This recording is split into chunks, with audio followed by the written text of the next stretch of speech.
La petite fleuriste du coin, spécialiste des fleurs séchées, est un univers pour des créations uniques, des arrangements floraux, que ce soit pour un hommage, un mariage, un événement, décorer un lieu ou tout simplement pour se faire plaisir.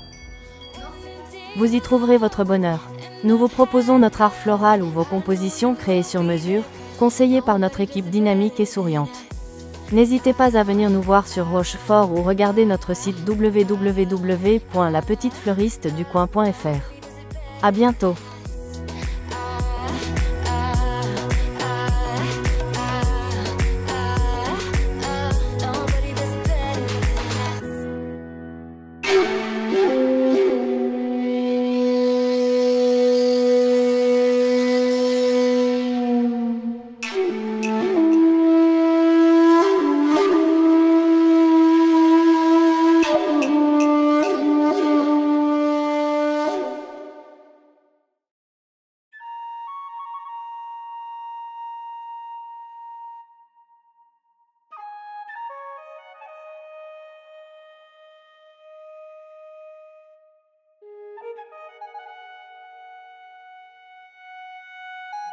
Alors cet art est très ancien, hein, il remonte au VIe siècle.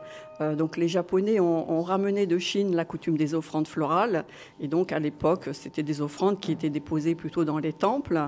Et ensuite, c'est entré dans les arts traditionnels japonais.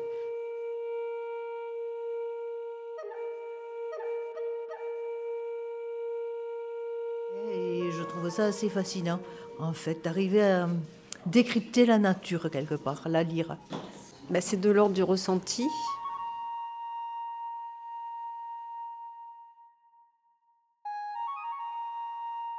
Une fois que j'attaque un ikebana, je me pose, je ne pense plus à rien d'autre. Et voilà, c'est comme l'ikebana, c'est l'art de sublimer la nature, j'essaye de le faire à ma modeste place. Essayer de faire quelque chose de beau. Voilà. C'est extrêmement agréable.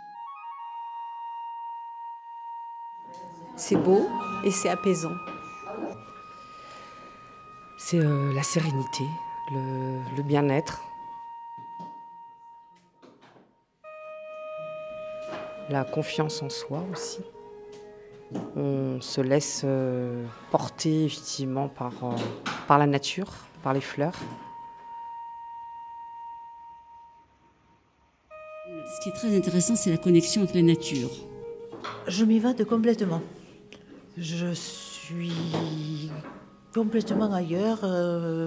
Ça m'apporte de la détente, du voyage. En même temps, je pense à toute autre chose. Je suis dans un genre de japonais. Quand je fais ça, je suis vraiment ailleurs.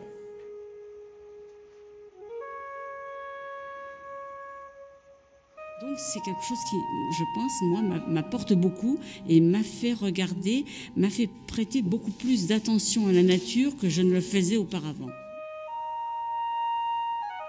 Faire un ikebana, déjà, c'est une méditation créative, c'est-à-dire que la personne qui apprend est en total dialogue avec ses fleurs, avec les végétaux, avec ses branches, la nature, etc.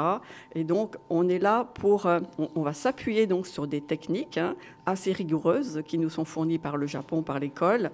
Mais ensuite, on apporte toute notre créativité pour sublimer, mettre en valeur donc les fleurs.